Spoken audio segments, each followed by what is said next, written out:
محترم حاضرین جمعہ، آج کے اس خطبہ جمعہ میں جس موضوع پر میں اپنی بات رکھنے والا ہوں وہ ہے اللہ کو کیسے راضی کریں۔ دینی بھائیوں اور بہنوں، فرشتوں نے جب اس بات کو معلوم کیا، جب اللہ تعالیٰ نے فرشتوں سے یہ بات عرض کی کہ میں زمین پر اپنا خلیفہ مقرر کروں گا، ایک نئی مخلوق پیدا کرنے والا ہوں، جب اللہ تعالیٰ نے فرشتوں سے یہ بات عرض کی، فرشتوں نے حیرانی ظاہر کی۔ قرآن مجید میں سورۃ البقرہ میں اللہ تعالیٰ فرماتا ہے وَإِذْ قَالَ رَبُّكَ لِلْمَلَائِكَةِ إِنِّي جَاعِلٌ فِي الْأَرْضِ خَلِيفَةً قَالُوا أَتَجْعَلُ فِيهَا مَن يُفْسِدُ فِيهَا وَيَسْفِكُ الدِّمَاءَ وَنَحْنُ نُسَبِّحُ بِحَمْدِكَ وَنُقَدِّسُ لَكَ قَالَ إِنِّي أَعْلَمُ مَا لَا تَعْلَمُونَ۔ یاد کرو اس وقت کو جب آپ کے رب نے فرشتوں سے کہا انی جاعل فی الارض خلیفہ، میں زمین پر اپنا خلیفہ مقرر کر رہا ہوں، اپنا جانشی مقرر کر رہا ہوں۔ فرشتوں نے کیا کہا؟ اتجعل فیہا من یفسد فیہا، کیا تم زمین پر اسے پیدا کر رہے ہو جو اس میں فساد پھیلائے اور خون پھیلائے؟ وَنَحْنُ نُسَبِّحُ بِحَمْدِكَ وَنُقَدِّسُ لَكَ، ہم تیری پاکیزگی بیان کر رہے ہیں، تیری تعریف بیان کر رہے ہیں، ہم اس بات کا اقرار کر رہے ہیں کہ تو تمام عیب سے پاک ہے۔ اللہ تعالیٰ نے کیا کہا؟ قال انی اعلم ما لا تعلمون، اللہ تعالیٰ نے کہا بے شک میں وہ سب کچھ جانتا ہوں جو تم نہیں جانتے۔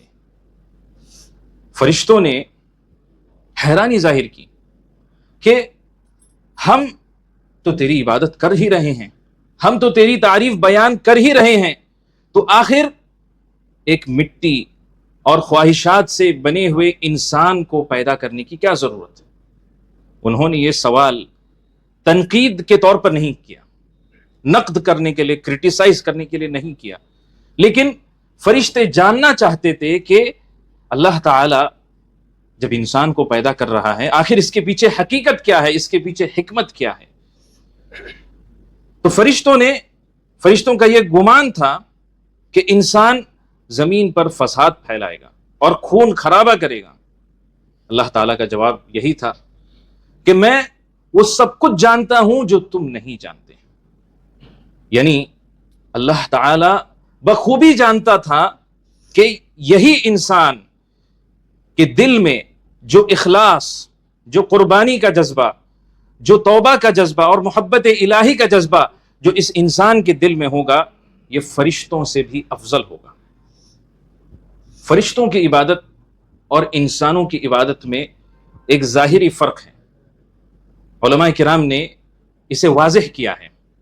فرشتوں کی عبادت کی جہاں تک بات ہے تو آپ جانتے ہیں کہ فرشتوں کے پاس کوئی اختیار نہیں، کوئی فریڈم آف چوائس نہیں، اور فرشتے جہاں تک ان کی عبادت کی بات کی جائے تو انہیں کوئی وسوسہ کا مقابلہ نہیں کرنا پڑتا، کوئی نفسانی خواہشات کا مقابلہ نہیں کرنا پڑتا، کوئی شبہات کا مقابلہ نہیں کرنا پڑتا۔ اس کے برعکس آپ انسان کی عبادت پر غور کریں۔ انسان جب اللہ کی عبادت کر رہا ہے وہ خود اپنے اختیار سے کر رہا ہے، وہ اپنے فریڈم آف چوائس سے اللہ کی عبادت کر رہا ہے۔ اور صرف اتنا ہی نہیں، انسان شیطان کے وسوسوں کا بھی مقابلہ کرتا ہے، انسان اپنے نفسانی خواہشات کا بھی مقابلہ کرتا ہے، شبہات کا بھی مقابلہ کرتا ہے، اور تب جا کر یہ اللہ کی عبادت کرتا ہے۔ اسی لیے علماء کرام نے بتایا ہے کہ انسان اس معاملے میں فرشتوں سے بھی افضل ہو جاتا ہے۔ انسان کو یہ جو اختیار دیا گیا ہے، اختیار دیے جانے کے بعد انسانوں کی جو کوششیں ہیں اور جو محنتیں ہیں وہ مختلف لیول کی ہیں، وہ مختلف قسم کی ہیں۔ جیسے اللہ تعالیٰ فرماتا ہے سورۃ اللیل میں ان سعیکم لشتی، کہ بے شک تمہاری محنتیں، تمہاری کوششیں مختلف ہیں۔ اسی لیے آپ دیکھیں گے کہ انسانوں کے درمیان کچھ ایسے لوگ ہیں جو صرف اپنی دنیا بنانے کی طرف محنت کر رہے ہیں، دوسری طرف آپ ویسے بھی انسان پائیں گے جو اپنی آخرت کو سنوارنے کی طرف محنت کر رہے ہیں، جو اپنے آخرت کے سفر کو آسان بنانے کی طرف محنت کر رہے ہیں، ٹھیک اسی طرح آپ ایسے بھی پائیں گے، ایسے بھی انسان پائیں گے جو صرف اپنی دنیاوی تعلیم پر توجہ دیتے ہیں، دنیاوی تعلیم کی طرف کوششیں کر رہے ہیں، اور کچھ ایسے بھی ہیں جو اپنی دینی تعلیم پر زور دے رہے ہیں، کوششیں کر رہے ہیں، محنت کر رہے ہیں۔ اسی طریقے سے آپ پائیں گے کہ کتنے انسان ایسے ہیں جو اپنے آپ کو قرآن سے قریب کرنے کے لیے دن رات محنت کر رہے ہیں، دن رات قرآن کو یاد کر رہے ہیں، قرآن کو سمجھنا چاہ رہے ہیں، قرآن پر عمل کر رہے ہیں۔ اور ٹھیک اسی طرح دوسری طرف دیکھیں گے کتنے انسان ایسے ہیں جو اپنے موبائل فون پر کتنے گھنٹے وہ ضائع کر سکتے ہیں، ان کی محنت اس ڈائریکشن میں جا رہی ہے۔ کتنے انسان ایسے ہیں جو قرآن کی صورتیں یاد کر رہے ہیں، جو قرآن کی آیتیں یاد کر رہے ہیں، اور ٹھیک اسی طرح کتنے انسان ایسے ہیں جو دن رات نئے نئے گانوں کے لیرکس یاد کرنا چاہ رہے ہیں، موویز میں کیا ہو رہا ہے اس کی طرف ان کی توجہ ہے، سیریل میں آگے کیا ہوگا اس پر گھنٹے برباد ہو رہے ہیں۔ تو مختلف قسم کی محنتیں ہیں، مختلف کوششیں ہیں۔ اسی طریقے سے آپ دیکھیں گے کتنے انسان ایسے ہیں جو حلال کمانے کی طرف محنت کر رہے ہیں، اور ٹھیک اسی طرح کتنے انسان ایسے بھی ہیں جو حرام کما رہے ہیں اور اس میں اپنی محنت کو لگا رہے ہیں۔ یہاں پر جو اصل پوائنٹ ہے وہ یہ ہے کہ کتنے انسان ایسے بھی ہیں جو صرف رضا الہی، اللہ کی رضامندی، اللہ کی خوشنودی حاصل کرنے کی طرف محنت کر رہے ہیں، اور دوسری طرف کتنے انسان ایسے ہیں جو نیک کام کر رہے ہیں، لیکن نیک کام کرنے کے پیچھے ان کا مقصد یہ ہے کہ وہ لوگوں کی واہ واہی سننا چاہتے ہیں، لوگوں سے اپریسیشن لینا چاہتے ہیں، لوگ انہیں اچھا کہے، یہی ان کا مقصد ہے، لوگوں کے درمیان مشہور ہو جائیں کہ بہت اچھے انسان ہیں، بس یہی ان کا مقصد ہے۔ تو ہمیں فیصلہ کرنا ہے کہ ہماری محنت ہر دن ہر رات، ہماری محنت کس ڈائریکشن میں جا رہی ہے۔ اللہ تعالیٰ خود سوال پوچھتا ہے قرآن مجید میں، فَأَيْنَ تَذْهَبُونَ، تم کس طرف جا رہے ہو؟ ہم سب کو اپنا جائزہ لینا ہے کہ ہماری محنت، ہماری کوشش کس ڈائریکشن میں جا رہی ہے۔ کیا رضا الہی، اللہ کی رضامندی کو حاصل کرنے کی طرف ہماری محنت ہو رہی ہے، یا ہم کوئی اور دنیاوی مقصد کو حاصل کرنے کی طرف محنت کر رہے ہیں۔ ہم اس دور میں آج جی رہے ہیں جہاں لوگ نیکی کر دریا میں ڈال اس پر عمل نہیں کر رہے ہیں۔ لوگ عمل کس پر کر رہے ہیں؟ نیکی کر سوشل میڈیا پر ڈال۔ آج ہم ایسے دور میں جی رہے ہیں جہاں اخلاص کی کمی ہے، جہاں رضا الہی کے لیے محنت کرنے کا فقدان ہے، نیک نیتی کا فقدان ہے۔ یہ ہمیں بہت مشکل سے نظر آتی ہے۔ اگر ایسے وقت میں اللہ تعالیٰ نے آپ کو توفیق دی ہے کہ آپ نیک عمل کر رہے ہیں، محنت کر رہے ہیں اپنے رب کو خوش کرنے کے لیے، اور اللہ تعالیٰ واقعی معنوں میں آپ سے خوش ہو جائے، یہ زندگی کی سب سے بڑی کامیابی ہے، یہ زندگی کی سب سے بڑی نعمت ہے۔ یہی بات کا ذکر اللہ تعالیٰ نے قرآن مجید میں سورہ توبہ میں کیا۔ اللہ تعالیٰ فرماتا ہے وَرِضْوَانٌ مِّنَ اللَّهِ أَكْبَرُ، کہ اللہ کی جانب سے جو خوشنودی، جو رضامندی ہے، وہ سب سے بڑی چیز ہے۔ ذَلِكَ هُوَ الْفَوْزُ الْعَظِيمُ، اور یہی سب سے بڑی کامیابی ہے۔ سورۃ البقرہ میں اللہ تعالیٰ فرماتا ہے وَمِنَ النَّاسِ مَن يَشْرِي نَفْسَهُ ابْتِغَاءَ مَرْضَاتِ اللَّهِ وَاللَّهُ رَءُوفٌ بِالْعِبَادِ، کہ لوگوں میں سے وہ بھی ہے جو اپنے آپ کو اللہ تعالیٰ کی رضامندی تلاش کرتے ہوئے بیچ ڈالتا ہے۔ واللہ رؤوف بالعباد، اور اللہ تعالیٰ اپنے بندوں کے ساتھ نہایت ہی نرمی کرنے والا ہے۔ یعنی صرف مال کو لگا دینے کی بات نہیں، یہاں پر جو بات کہی جا رہی ہے کہ پوری جان لگا دے رہے ہیں اللہ کی رضامندی حاصل کرنے کی طرف۔ اسی بات کا ذکر سورہ توبہ کی ایک اور آیت میں اللہ تعالیٰ نے کیا ان اللہ اشتری من المؤمنین انفسهم واموالهم بان لهم الجنہ، بے شک اللہ تعالیٰ نے مومنوں سے ان کی جانیں اور ان کے مال کو خرید لیا ہے، بان لهم الجنہ، کیونکہ ان کے لیے جنت ہے۔ سورۃ البقرہ میں تیسرے پارے کی آیت ہے جس میں اللہ تعالیٰ فرماتا ہے وَمَثَلُ الَّذِينَ يُنْفِقُونَ أَمْوَالَهُمْ ابْتِغَاءَ مَرْضَاتِ اللَّهِ وَتَثْبِيتًا مِّنْ أَنفُسِهِمْ كَمَثَلِ جَنَّةٍ بِرَبْوَةٍ أَصَابَهَا وَابِلٌ فَآتَتْ أُكُلَهَا ضِعْفَيْنِ فَإِن لَّمْ يُصِبْهَا وَابِلٌ فَطَلٌّ وَاللَّهُ بِمَا تَعْمَلُونَ بَصِيرٌ۔ ان لوگوں کی مثال جو اپنے مال کو خرچ کرتے ہیں اللہ کی رضامندی چاہتے ہوئے، وَتَثْبِيتًا مِّنْ أَنفُسِهِمْ اور اپنے دلوں کو ثابت رکھتے ہوئے۔ اللہ تعالیٰ کہہ رہا ہے کہ ان لوگوں کی مثال اس باغ کی طرح ہے، کمثل جنہ، اس باغ کی طرح ہے، بربوۃ، جو ایک اونچی جگہ پر قائم ہے، جو ایک اونچی جگہ پر موجود ہے، کمثل جنۃ بربوۃ اصابها وابل فآتت اکلها ضعفین۔ اس باغ پر زوردار بارش برستی ہے، فآتت اکلها ضعفین، تو اس باغ کے جو پھل آتے ہیں وہ دگنا آتے ہیں، فإن لم يصبها وابل فطل، اگر زور کی بارش اس پر نہیں برستی ہے تو کچھ شبنم بھی کافی ہے، واللہ بما تعملون بصیر، اور اللہ تعالی جو کچھ تم کر رہے ہو وہ اسے دیکھ رہا ہے۔ یہاں پر مثال کے ذریعے سے جو بات ہمیں سمجھائی جا رہی ہے کہ جہاں تک اللہ کی راہ میں خرچ کرنے کی بات ہے تو اسے انسان اگر نیک نیتی کے ساتھ کرے، اخلاص کے ساتھ کرے، اللہ کی رضامندی تلاش کرتے ہوئے کرے، تو اگر انسان زیادہ بھی خرچ کرتا ہے تو اسے دگنا اجر ملتا ہے، اور اگر کچھ مقدار، کم مقدار بھی اگر اچھی نیت کے ساتھ اللہ کی رضامندی حاصل کرتے ہوئے، تلاش کرتے ہوئے انسان اگر خرچ کرے تو یہ بھی کافی ہے، اللہ تعالیٰ اس میں خوب برکت رکھتا ہے اور انسان کو اجر اور ثواب بے حساب عطا کرتا ہے۔ جو بھی مسلمان اللہ تعالیٰ کو اپنے دل اور جان سے مانتا ہے، اس کے لیے اللہ کی رضامندی حاصل کرنا، اللہ کی خوشنودی حاصل کرنا اس کی زندگی کا مقصد بن جاتا ہے۔ آپ کیسے جانیں گے کہ اللہ تعالیٰ آپ سے راضی ہے یا نہیں؟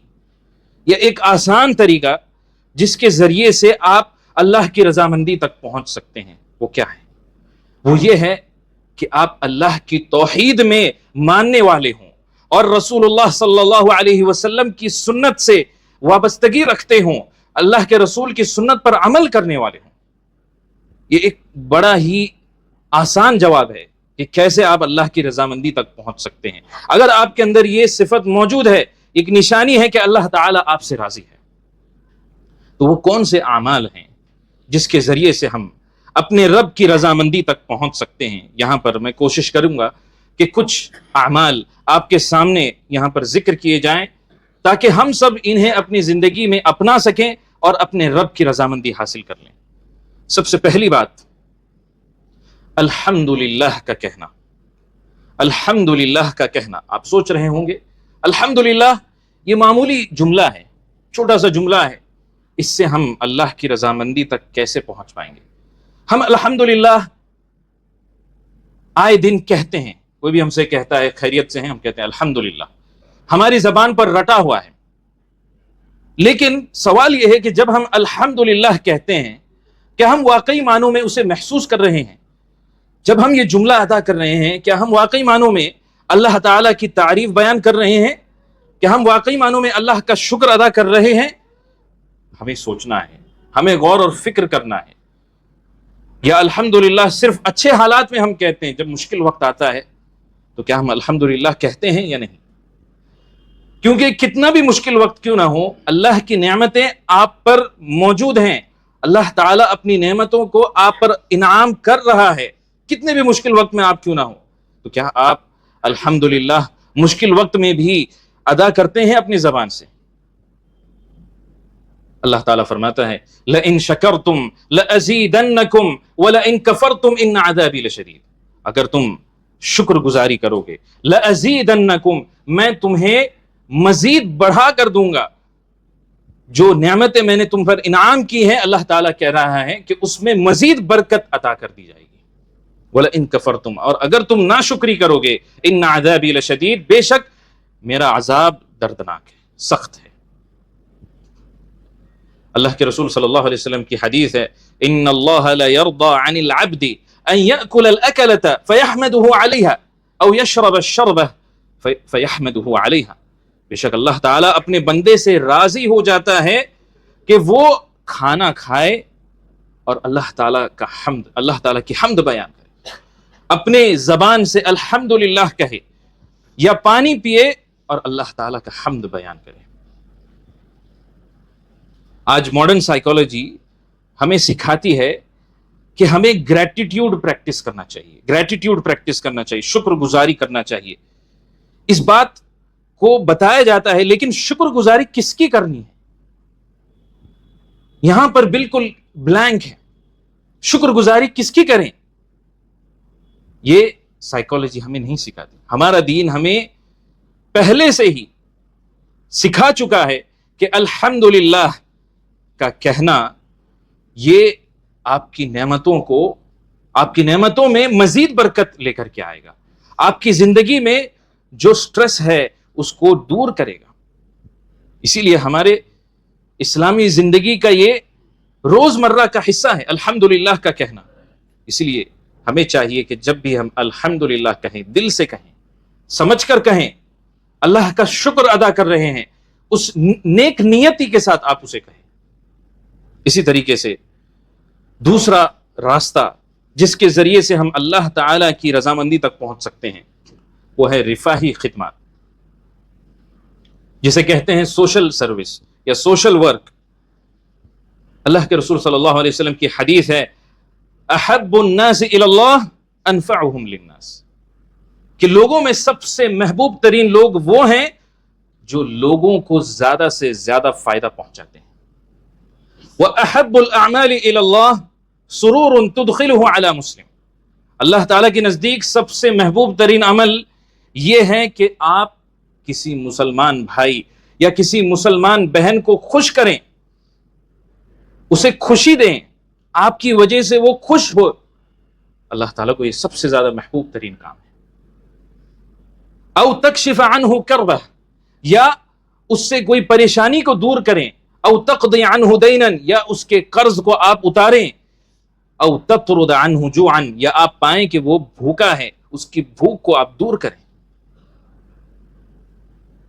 انہم کانوا یسارعون فی الخیرات، اللہ تعالیٰ انبیاء کرام کے بارے میں فرماتا ہے کہ انبیاء کرام بھلائی کے کام میں ایک دوسرے سے سبقت کرتے تھے، ایک دوسرے سے کمپٹیشن کرتے تھے۔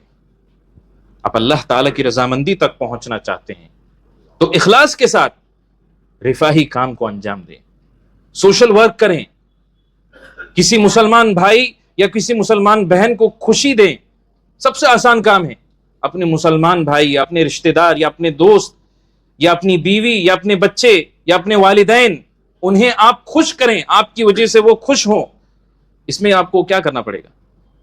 اس میں آپ کو صرف خوش کرنا ہے، یا پھر آپ کسی ضرورت مند، کسی حاجت مند انسان کی حاجت کو پوری کریں، آپ اللہ تعالیٰ کی رضامندی حاصل کر لیں گے۔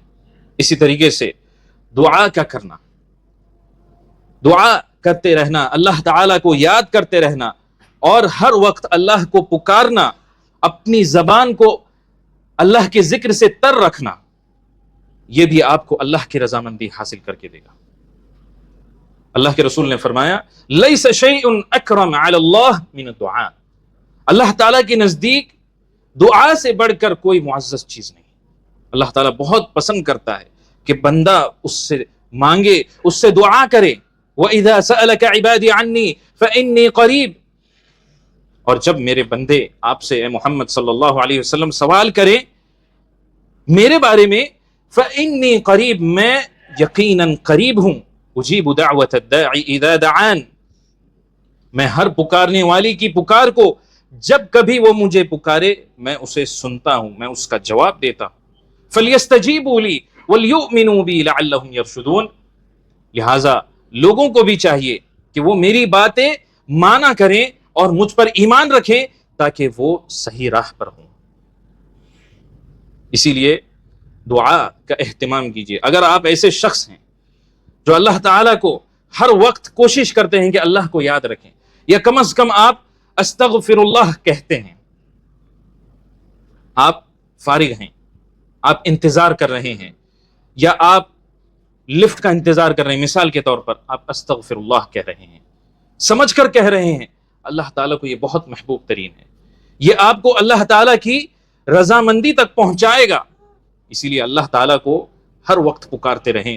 جیسے اللہ کے رسول صلی اللہ علیہ وسلم کے بارے میں آتا ہے کہ کان یذکر اللہ فی کل احیانہ، کہ اللہ کے رسول صلی اللہ علیہ وسلم کوشش کرتے تھے کہ ہر مومنٹ، ہر لحظہ پر اللہ تعالیٰ کو یاد کریں.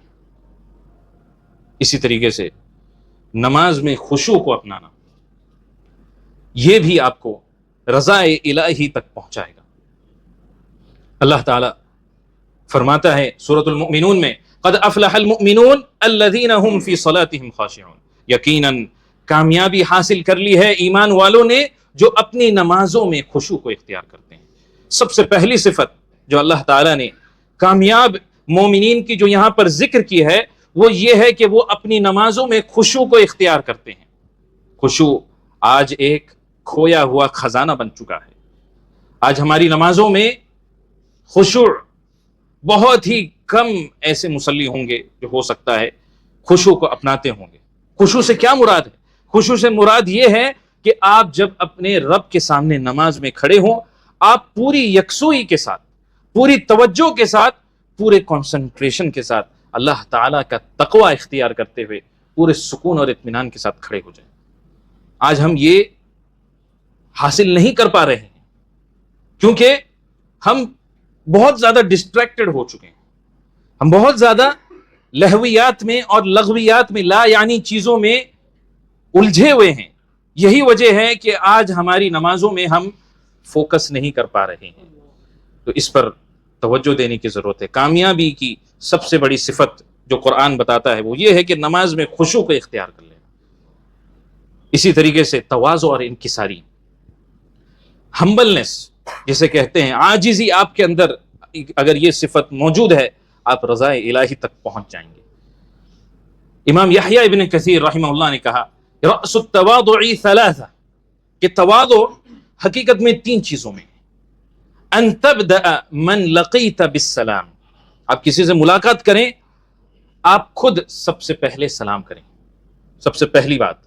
دوسری بات جو انہوں نے کہی، ان ترضى بالدون من شرف المجلس، یعنی اگر آپ کہیں جائیں اور آپ کو مثال کے طور پر نیچے بیٹھنے کے لیے کہا جائے بجائے اس کے کہ آپ کو اوپر بیٹھنے کے لیے کہا جائے، تو آپ اس سے راضی ہو جائیں، آپ کو کوئی شکوہ شکایت نہ ہو.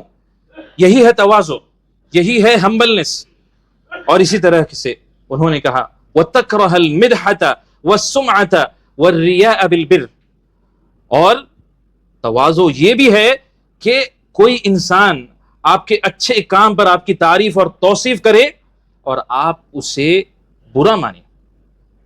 ایسا نہیں کہ آپ خوش ہو جائیں، واہ لوگ نے میری تعریف کر دی، لیکن آپ کے دل میں آپ کو تکلیف ہو رہی ہے، آپ اس سے خوش نہیں ہیں. تو یہی بات ہے جو تواضع کہلاتی ہے.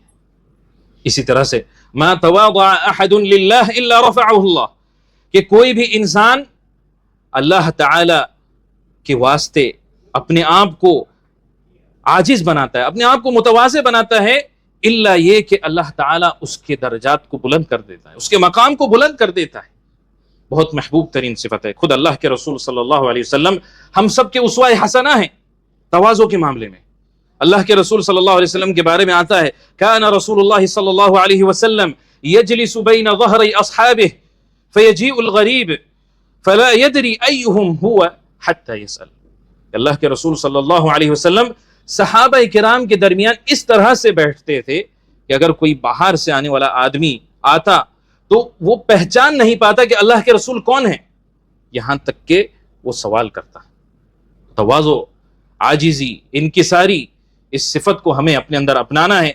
اللہ تعالیٰ کو یہ صفت بہت زیادہ محبوب ہے.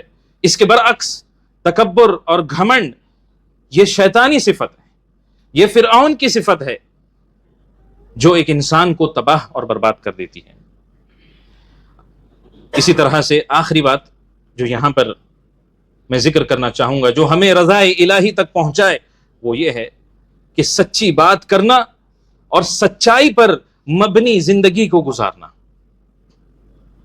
اللہ تعالیٰ کہتا ہے یا ایھا الذین آمنوا اتقوا اللہ وکونوا مع الصادقین، کہ اے ایمان والو اللہ کا ڈر اختیار کرو، اللہ کا تقوی اختیار کرو اور سچ بولنے والوں کے ساتھ رہو۔ کیوں کہا گیا سچ بولنے والوں کے ساتھ رہو؟ کیونکہ آپ سچ بولنے والوں کے ساتھ رہیں گے تبھی آپ خود بھی سچ بولنے والے بنیں گے۔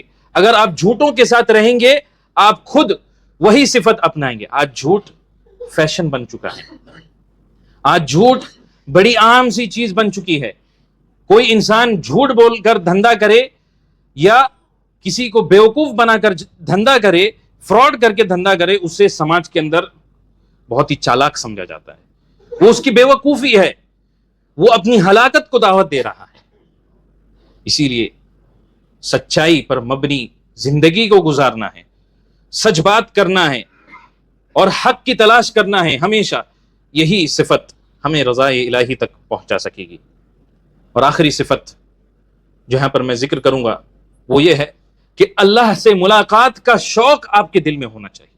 اللہ سے ملاقات کا جو شوق ہے جب آپ کے اندر ہوگا تو اللہ کے رسول صلی اللہ علیہ وسلم نے ہمیں بشارت دی ہے، خوشخبری دی ہے، من احب لقاء اللہ احب اللہ لقاءہ، کہ جو انسان اللہ سے ملاقات کرنا پسند کرتا ہے احب اللہ لقاءہ، اللہ تعالی خود اس سے ملنا پسند کرتا ہے۔ ومن کرہ لقاء اللہ کرہ اللہ لقاءہ، اور جو اللہ سے ملنا پسند نہیں کرتا اللہ تعالیٰ بھی اس سے ملنا پسند نہیں کرتا۔ آپ خود بتائیے کہ ایک انسان اللہ تعالیٰ اس سے کیسے راضی ہو سکتا ہے جب اس کے اندر اللہ سے ملاقات کا شوق ہی نہیں پایا جاتا۔ اس لیے اللہ کے رسول صلی اللہ علیہ وسلم کی دعا ہمیں یاد رکھنی چاہیے، اللہم اسألک لذۃ النظر الی وجہک والشوق الی لقائک، اے اللہ میں تجھ سے سوال کرتا ہوں کہ تو مجھے لذۃ النظر الی وجہک عطا کر، یعنی تیرے چہرے کا دیدار مجھے عطا فرما، والشوق الی لقائک، اور تجھ سے ملاقات کرنے کا شوق مجھے عطا فرما۔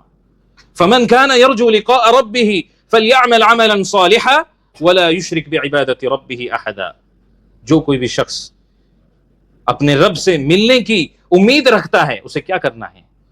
نمبر 1 فليعمل عملا صالحا، اسے چاہیے کہ وہ نیک اعمال کرے۔ نیک اعمال اخلاص اور للہیت کے ساتھ کرے، ولا يشرك بعبادة ربه احدا، اور اپنے رب کی عبادت میں کسی کو بھی شریک نہ کرے۔ اللہ تعالیٰ سے دعا ہے کہ اللہ تعالیٰ ہمیں ان لوگوں میں شامل کریں جن کے بارے میں اللہ تعالیٰ نے فرمایا ہے رضی اللہ عنہم ورضوا عنہ، اللہ تعالیٰ ان سے راضی ہو گیا اور وہ خود اللہ تعالیٰ سے بھی راضی ہو گئے۔ اللہ سے دعا ہے کہ اللہ تعالیٰ ہمیں ان تمام راستوں کو اپنانے کی توفیق عطا فرمائے جو ہمیں اس کی رضا تک، اس کی رضامندی تک پہنچائے۔ اور اللہ تعالیٰ سے دعا ہے کہ اللہ تعالیٰ ہمارے اعمال کو ان تمام چیزوں سے بچائے جو انہیں برباد کرتے ہوں، جیسے ریاکاری، لوگوں کی تعریف سننا، اور اسی طرح سے کوئی بھی دنیاوی مقصد جو ہمارے اعمال کو برباد کرے۔ اللہ سے دعا ہے کہ اللہ تعالیٰ ہم سب کو ان تمام چیزوں سے محفوظ رکھے۔